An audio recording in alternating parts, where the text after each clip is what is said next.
Chalo, so first thing we were basically saying what is hematuria. So hematuria is actually blood in urine, as you already said. So it's basically coming from two Greek words, hem and oron. Okay, that means blood in urine. Now, what is different varieties of hematuria? Something which we can see, something which we cannot see. So, if we are not able to see the blood in urine, that is also can be hematuria, but it can be said as microscopic hematuria. And that can be further classified as asymptomatic variety as well as a symptomatic variety. So basically hematuria is a sign, it is not a symptom. And patient will only come to us when they will see blood in urine. That is something called as gross hematuria, flank, or it is basically macro or visible hematuria. And that is only accounting for about 1/4 of the cases, but rest of the cases are actually coming under the variety of asymptomatic one, which we normally neglect. So first we will be discussing about microscopic hematuria. Should we be worried about microscopic? It's microscopic, we are not able to see, how will it cause problems? But actually it is of concern. Whenever there is blood in urine, it is always of concern. Prevalence of almost around 6.5%. As I just told, it is a sign, it is not a symptom actually. And we defined it as more than, this is AUA guidelines, but Indian guidelines says it as more than 5 RBCs. We need to understand that if the number of RBCs increases, the chances of malignancy actually increases. So if a patient is having passage of more than 25 RBCs per high power field, they are more likely to have malignancy as a cause of hematuria rather than any other cause. So basically, what is the first test that we do for a hematuria? It is called as a dipstick test. But dipstick test actually, to be on a very practical side, nowadays dipstick test has not much value. We directly go for a urine analysis, right? How many of you have seen a dipstick actually? Nobody, I think, right? So you have already passed second year, you are now in final year, and you have not seen a dipstick. So that means it is practically of no much use. But initial years, dipstick was the initial test which was present at every primary center. What they used to do, they basically had a strip and ultimately they basically matched the color. So accordingly what happened that they basically saw the color coming out to be positive and they used to confirm it further with the urine analysis. Now if a urine analysis also shows that there is presence of RBCs, then means we are confirmed that this is a hematuria. Now we need to understand what are the different causes of hematuria. So cause of hematuria can be dangerous variety, which is including the cancer ones, and certain non-dangerous varieties, which will be basically pointing out here. So as we see basically all the different types of cancers of the urinary tract, starting from the kidney to the ureter, thereafter to basically the bladder, then the urethra, along with the prostate in within the males, all these things are basically a part of the urinary tract and they can actually cause cancer. আমাদের কাছে pen আছে কি যার থেকে বোঝাতে পার यहाँ से ना? So if we basically draw a diagram of the urinary system,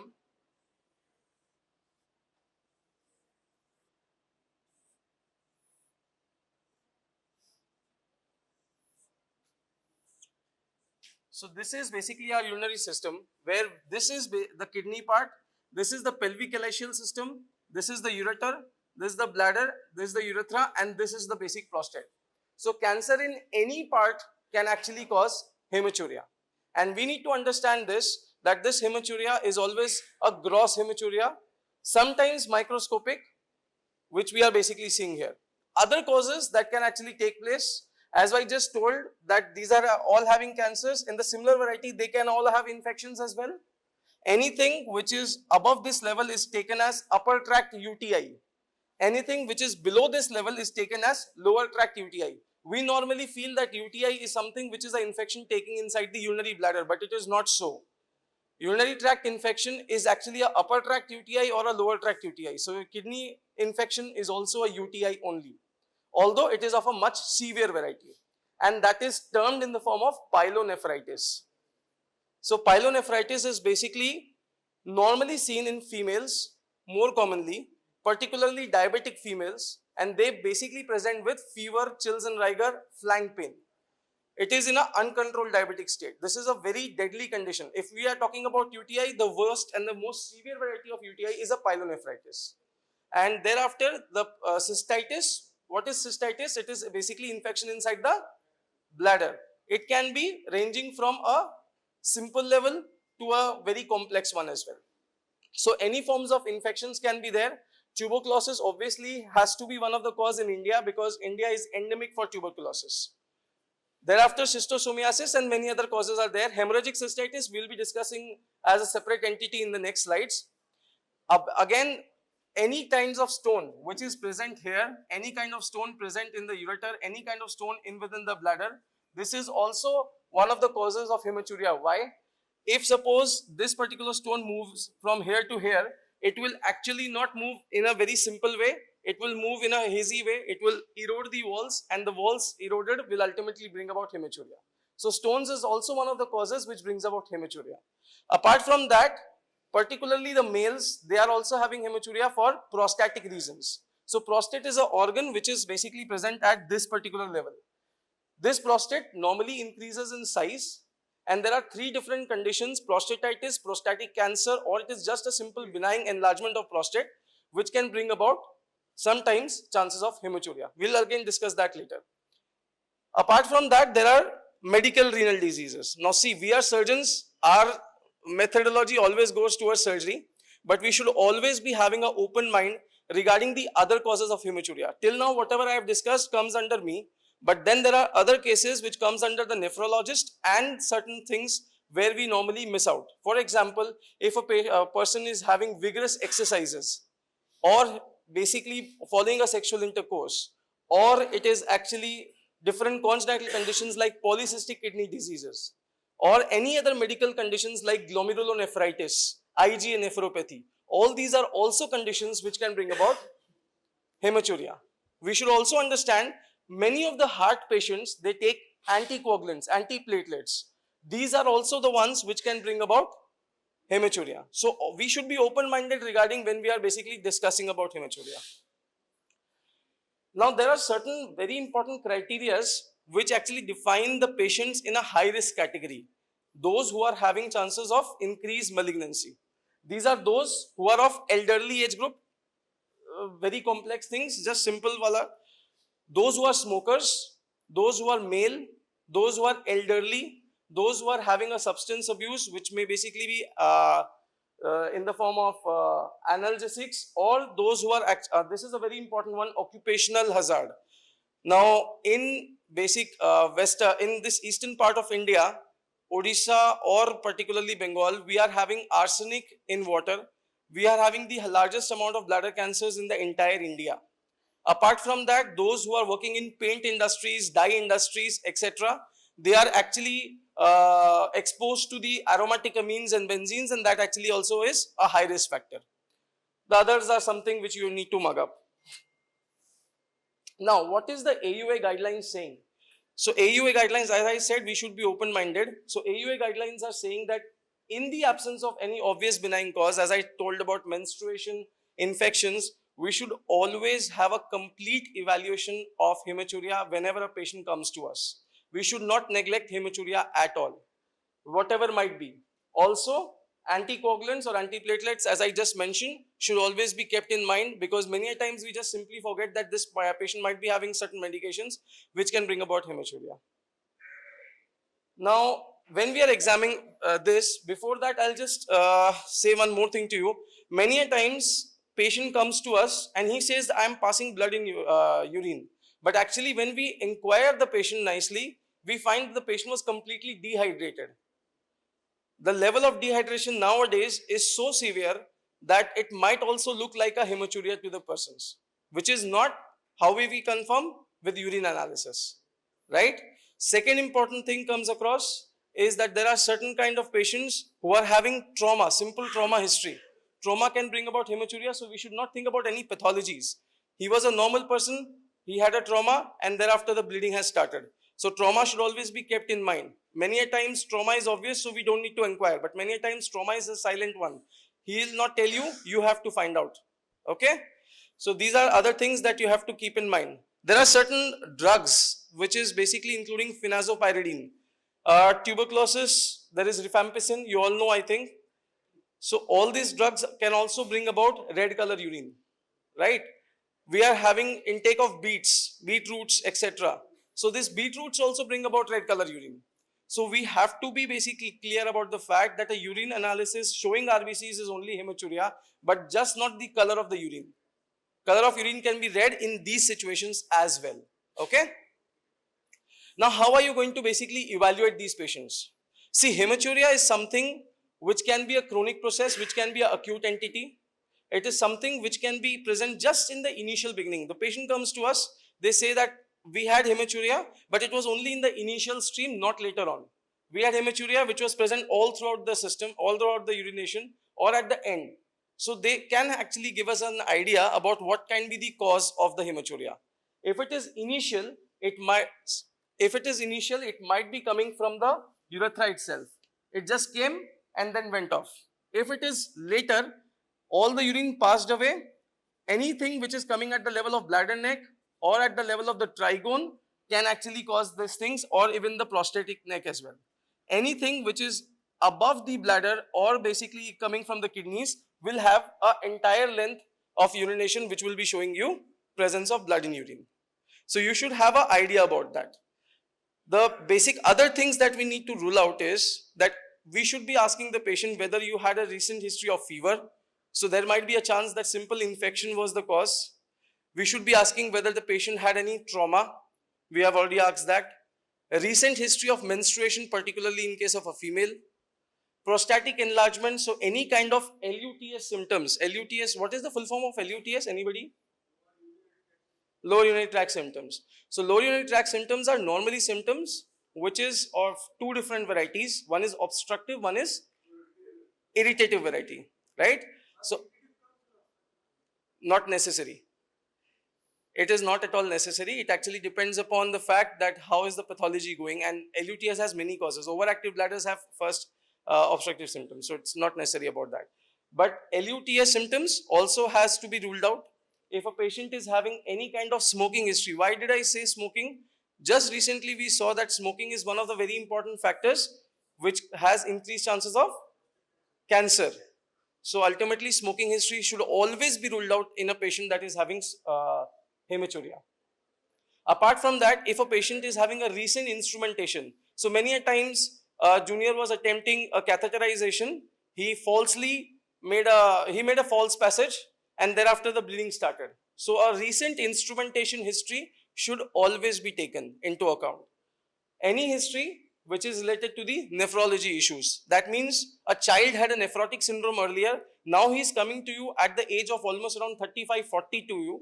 So you should be keeping in mind that did you have any previous episodes? Okay, and if you had, then you have to inquire what was the basic cause. So nephrotic, nephritic, any kind of symptom. That means a nephrologist comes into the picture and you have to refer the patient to him as well. Okay? Medications I've already talked about, beetroots I've already talked about. This is very important. Now suppose a patient is passing vermiform shaped clots and some are passing cuboid shaped clots. So what does it basically indicate? Vermiform clots are basically indicating that it might come from the kidney. Why? Because they have to transverse the entire length of the ureter. So ultimately they take the shape of the ureter and then they come out. So if we are seeing clots and if a patient is able to give a history that he is passing some vermiform like clots, we can have an idea that any of the upper tract is involved than the lower tract. And a cuboid shaped clot can give us an idea that yes, the bladder is something which might be involved. It is not very specific, but if someone is able to say, it's a thing that can actually crack you the diagnosis. So yes, the examination, or as all we know, that is very important. Can anyone say what is the things that we see in general examination? Anybody? Aap bolo.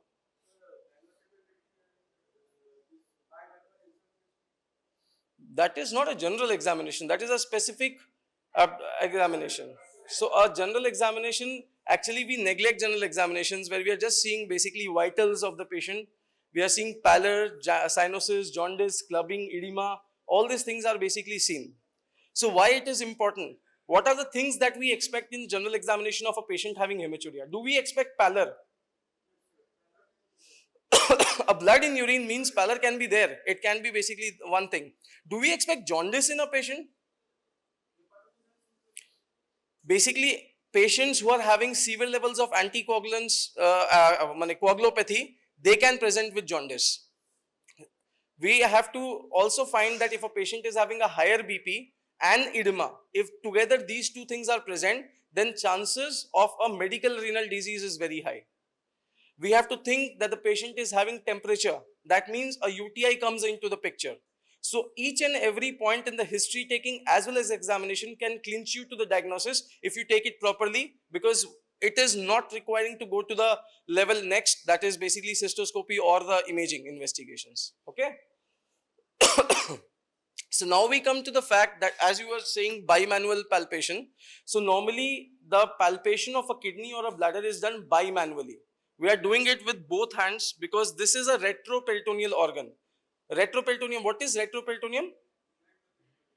Behind the peritoneum. So normally we are easily palpating all the organs transperitoneally. But anything which is behind, we have to push it forward and then we have to feel it with the other hand. That is the reason we do a bimanual palpation. So bimanual palpation is this. If this is basically the kidney, we are lifting the kidney up and then we are palpating it. So this is the bimanual palpation that we do. If we are basically doing it for the bladder, this is the way we are going. Now in this situation, for the bladder, I'll again go back. In bimanual palpation of the kidneys, both hands are outside. One hand at the back, one hand at the front. But in palpation of the bladder, it is one hand that is present inside the rectum. One finger is in the rectum, the other is basically pressing from above. So this is how we do palpation of a bladder, that is inside.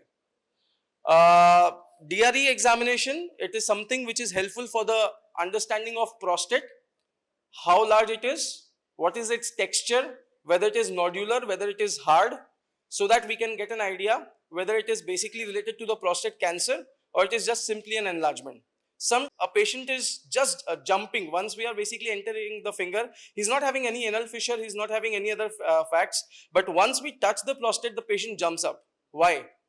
It is classical of a tender prostate, a fluctuant prostate, which is basically indicative of prostatitis, again a cause of hematuria. Okay? Acha, this is not your level, so just leave it. Okay, so this is very important. As I just said that hematuria is a very significant condition. We should not miss hematuria at any point of time. In India, still we are in a scenario, only 1/4 of the people are coming for basically getting their treatment and only 10% of them are undergoing the complete evaluation for hematuria. This we'll discuss later. So now, just a simple chart. A patient comes to us. You are getting under, आप लोगों को समझ में आ रहा है, you are बुझते पाच्छो तो तुमरा, हाँ? So basically a patient comes to us, he is having microscopic hematuria. Now this microscopic hematuria, we have ruled out that there are different causes. He has not taken any beads, he is not having any other activities of benign causes. Then in that situation, we are going for 3 different tests. One is basically a renal function testing. The other is something which is an invasive testing called a cystoscopy, and the other comes out to be the imaging investigations, right? These 3 testings actually form the complete hematuria workup. If we are asked a question inside basically your final exams, this is the most important chart you have to basically mug up. Because in this particular situation, the center point is the one that actually forms the complete hematuria workup. Now suppose that actually comes out to be positive, then in that situation, obviously you have to treat this particular area. This is the area you are treating, and once it is done, you are basically following up the patient. Suppose the patient actually had hematuria, you did a workup, you find that there was no different identifiable cause that came across. In that situation, patient was asymptomatic, you are just following up the patient for the next 2 years. And this next 2 years, he is not having significant hematuria, you can just release it from your own care. Suppose a patient is having imaging. Now, what are the different images or things that we can do? The first image, what is a normal imaging that you normally prescribe? It's an ultrasonography. It's not a CT scan. The X-ray is never done for hematuria. Huh? X-ray is only for basically stone cells, not other causes. For only stone surgery, stones within the urinary tract, that too not specific, the first investigation always is an ultrasound of the KUB, and that is to be basically done if you are finding any particular situations that is not getting understood in ultrasound. You are advising a CT scan. If a patient is not able to go for a CT scan, why? Because the patient had a very high creatinine. In that situation, what is the next investigations? MR, magnetic resonance imaging. If a patient is not even able to take magnetic resonance imaging, that is because the patient had a pacemaker inside. Then what you are going to do? Then it actually comes out as a retrograde pyelogram, which is an invasive procedure. Endoscopy is something you do for a GI tract. In the similar manner, an endoscope of the bladder is called as a cystoscope. Okay, so a cystoscopy followed by, so basically what we do in this situation, we take basically a camera or an endoscope, enter inside, reach to the bladder. You are seeing this thing. You are seeing these two holes, one hole here, one hole there. This is called as a vesico-ureteric junction. So you are looking at this particular area, and by the help of a small tube entered here, you are pushing a dye inside, and then you are visualizing it directly. This is called as RGP, or a retrograde pyelogram. So by which you are able to visualize the whole thing. So this is the way the imaging goes. If first ultrasound, second CT not possible, third MR not possible, fourth is actually going to be a RGP. Okay. Now basically these are three different criterias by which we divide the things. कैसे इसको याद करेंगे? How will we learn this? Simple as that. RBCs are increasing in number. Initially it is 3 to 10, then 11 to 25, then more than 25.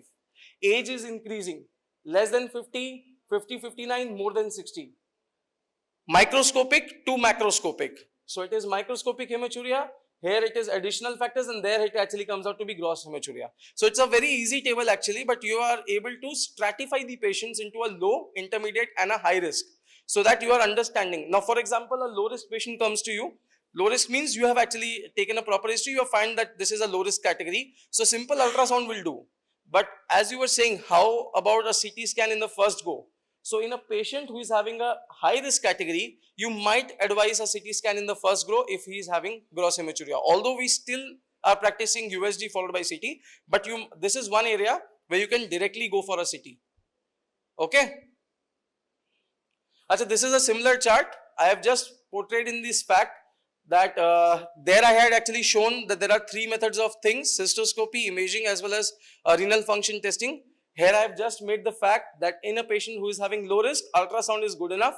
In a patient who is having intermediate risk, the ultrasound again is good enough, but sometimes you have to add up with a cystoscopy. And for a high risk, I just said that a direct CT scan can do. Now this is basically a cystoscopic evaluation. So basically, which patient should undergo a cystoscopic evaluation?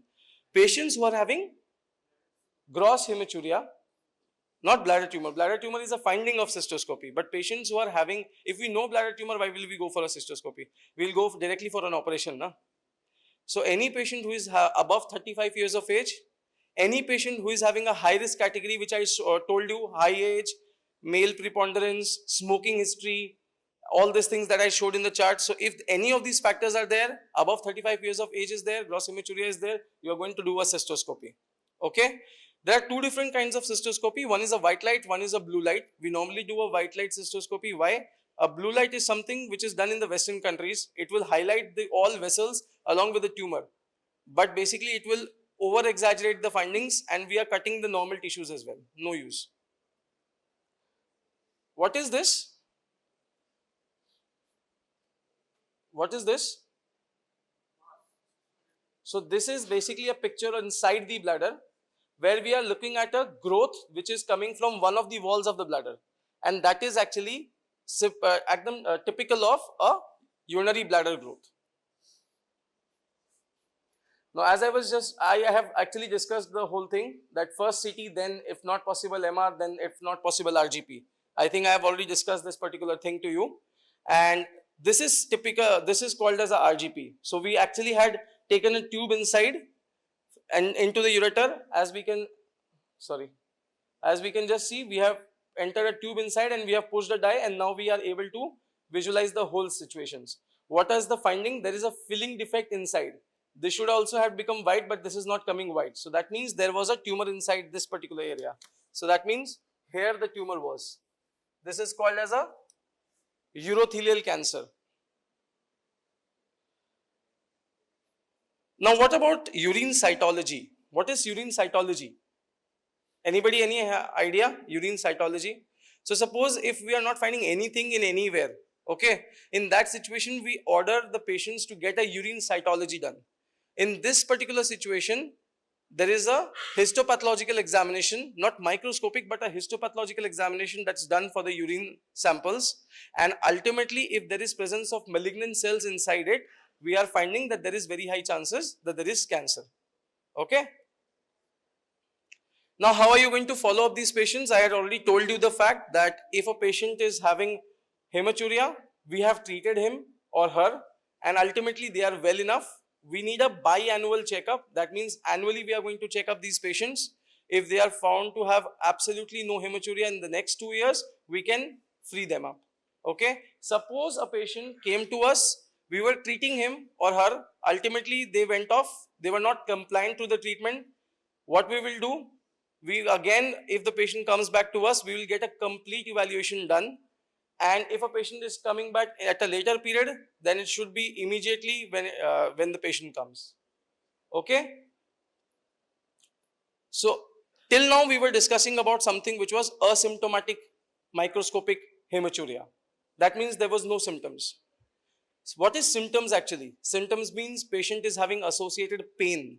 Patient is having associated blood along with a flank pain, along with fever, whatever the things may be. So if a patient is actually having symptoms, what is irritative voiding symptoms? We were just discussing about LUTS, and we were discussing that there are two different varieties of LUTS. One is obstructive, one is irritative. So what are irritative symptoms? Anybody? So irritative symptoms are fun group of symptoms. So it is fun group of symptoms. Frequency, urgency, nocturia. No, not nocturnal enuresis. Nocturnal enuresis means they are passing urine during the night and they are not knowing it about it. So nocturia is something which is passage of urine at night, but more than once. So even if the patient is passing 2 times urine, that is called as nocturia. So these kind of symptoms, particularly when are we finding these kind of symptoms? So anything that irritates the bladder urothelium will ultimately bring about the bladder to contract and flicker. So this flickering will ultimately cause that every time the patient will feel I have to pass urine, I have to pass urine. And that's why they will have increased frequency and urgency. That actually takes place in stones, that takes place within something which is called as cystitis cystica, a particular situation where there is a carcinoma in situ of the bladder. Now we come to something which is gross hematuria. This is a situation where actually the patient starts to have sweat. Oh my God, what has happened to me? I can see blood in urine. And now the patient rushes to us and ultimately says, sir, please do something. I am passing blood. So this is a situation called as gross hematuria. Again, the similar kind of things that we are going to do. We are again going to do a urine cytology, a cystoscopy, and a CT urogram. But then gross hematuria, as I just told, the most common situation in an elderly is malignancy. So if there is malignancy inside, we have to treat them, whether it is kidney, bladder, ureter, prostate or anything. If a patient has a kidney tumor, normally what we do a surgery. What kind of surgery do we do? Yeah. So first of all, any malignancy, you will not do only imaging, you will have to stage the disease. And according to the stage of the disease, you have to basically stratify the treatment. Normally, a kidney is to be removed if it is a large tumor. But nowadays, because of advancements, even smaller tumors or tumors which are big in size but away from the pelvic ileal system can be just removed along and the whole kidney can be left apart. So that is something called as partial nephrectomy. Okay. Now this is a very practical thing. Patient comes to us and ultimately the patient is almost in a state of shock because he has lost a lot of blood. What we will do first? First thing is not sending investigations. First thing is patient has to be resuscitated. So in that particular situation, do a IV line, start an IV fluid. While doing a IV line, take the blood from there, do a blood group cross matching, send blood, and ultimately arrange an immediate blood for that patient. Basically, start an antibiotic, because there is always a chance of a superadded infection in these particular kind of patients. And thereafter, once the patient is stabilized to a bit, then you can basically do all that particular things that you want to. The most important thing, there is a catheter. Now, there are two different varieties of catheter. One is called as a two-way Foley catheter. The other is a three-way Foley catheter. What is a catheter? You people have seen a catheter? Catheter is at least seen. So, there are two or there are three things out there. So, in a catheter, if there are three things, out of which one is the area which actually fills up the balloon.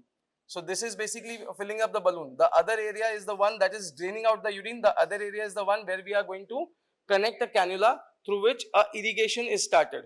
So NS or anything is connected through which the fluid is entering inside the bladder, washing the bladder entirely, and thereafter it is draining around. So whatever will happen, the whole clots that are basically entered inside the bladder, they will they will be able to come out. Okay. So this is called as a three-way Foley catheterization and irrigation. Have you heard about these two drugs, Tranexa and ethamsilate? What is tranexamic acid? It stops bleeding.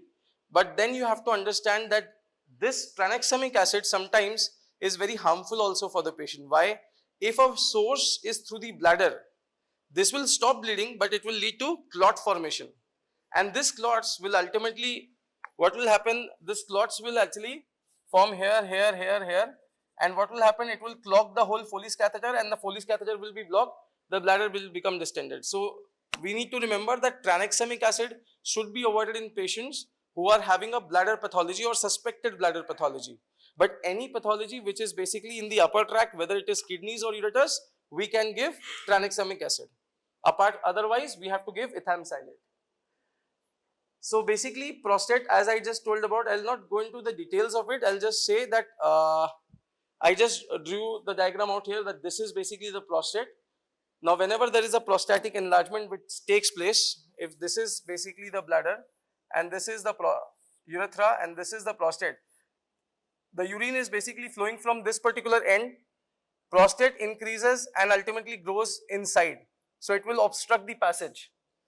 When it increases furthermore, it actually becomes enlarged like this.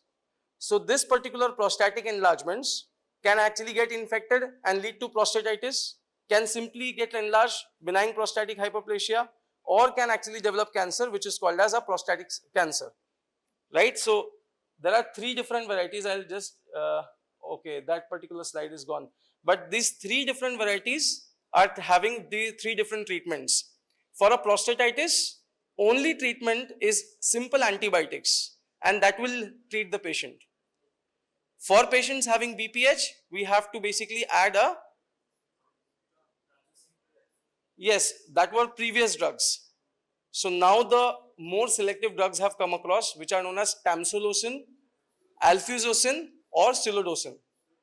Silodosin is the most selective of out of all. That is alpha 1D selective, right? So prazosin and why were not, as you just said, terazosin. So why are we stopping terazosin and we have started with these drugs? That is very good. So the patients develop postural hypertension, but that can be developing with these also.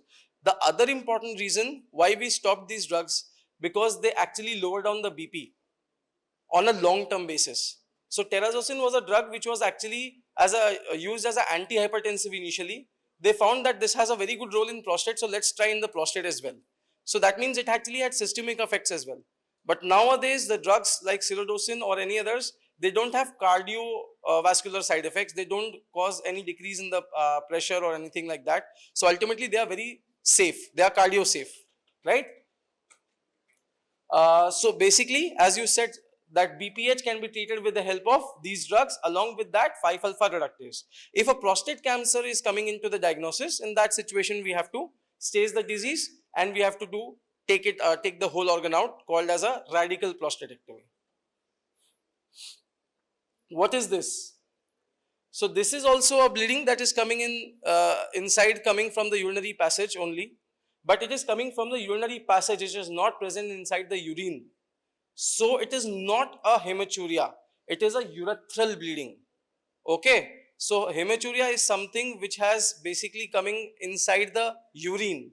But once the urine has passed off and the patient still is passing blood, and that's fresh blood, this is urethral bleeding. Now this urethral bleeding, the most common cause of which comes out to be a trauma.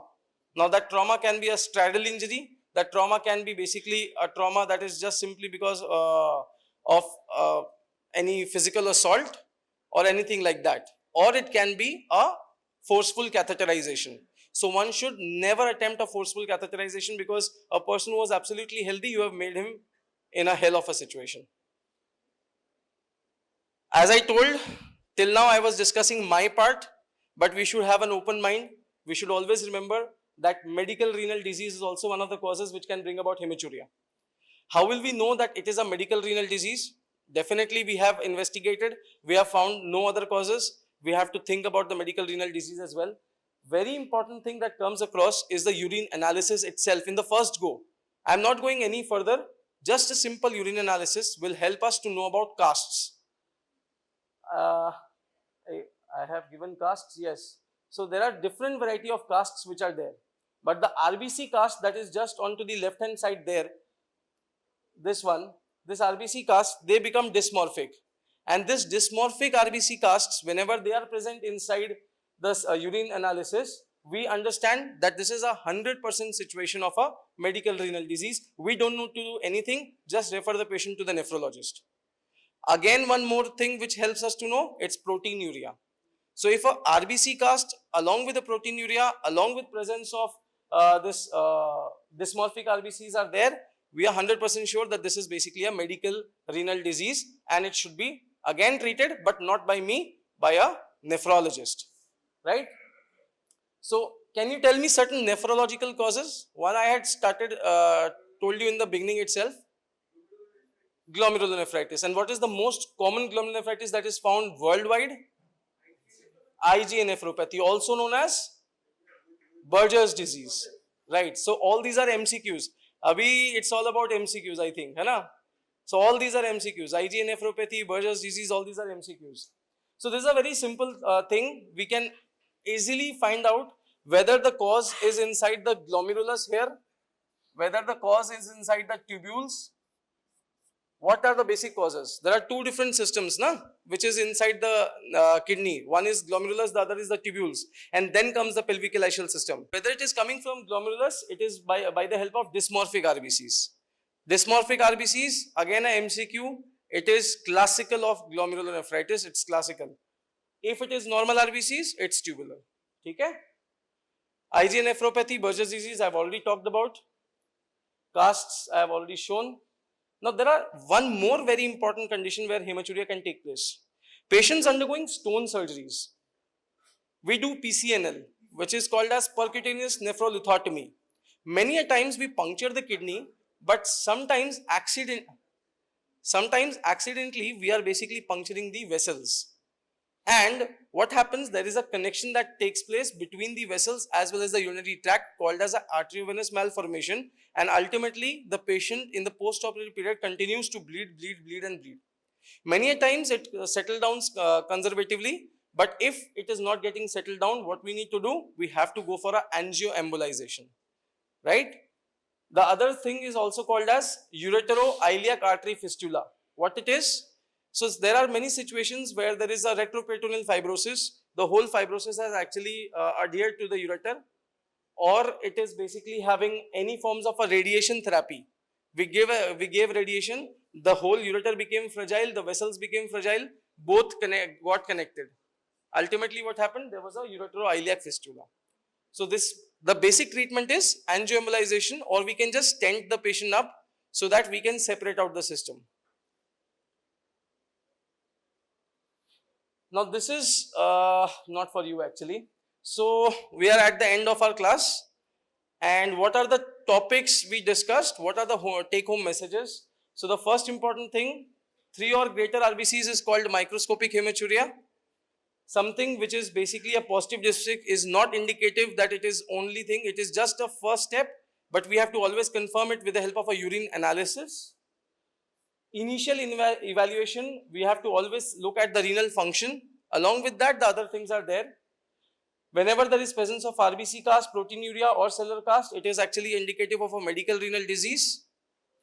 A patient who is actually having microscopic hematuria, we should take into account the anticoagulant history and do a coagulation profile. If that is basically not right, then we have to basically treat accordingly. Evaluation of every 35 year or above age or any patients who are having high risk features should be done with the help of cystoscopy, preferably a white light cystoscopy.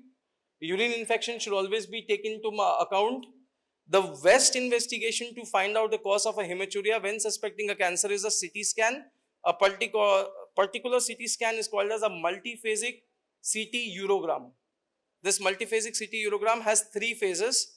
We are basically giving the dye. The dye reaches to the kidney, so that is called as a nephrogenic phase. Coming out here, this is something which is called as excretory phase. Once the dye has passed inside and ultimately coming out, this is called as a delayed phase. So there are 3 phases out inside a multiphasic CT urogram, which is obviously the best investigation out of all. A patient who has 2 consecutive negative annual urine analysis, he is the one who is completely treated and he can actually get rid of us. Okay, and if a patient is having a persistent asymptomatic microscopic hematuria, in that particular situations, we have to work up the patients in a proper manner, find out the cause and treat accordingly. Chalo, thank you.